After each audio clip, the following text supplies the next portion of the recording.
Yeah, walking in the yard. Snow is, wind's blowing.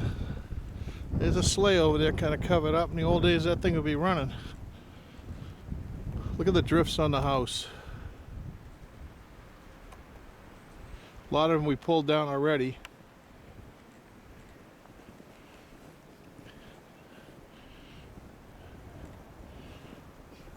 There's a boat. Anybody want to go boating? More chance of snowmobiling. That's why we've had all the ice dams up there. You can see at the top of the roof where I haven't pulled the snow away. There's a lot of snow up there on that roof.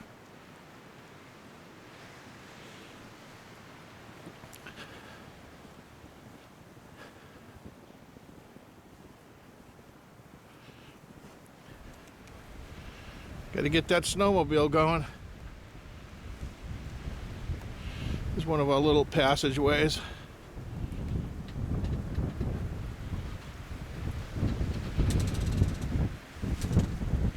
Don't know how many times we've cleaned this out. It's been an interesting few weeks here.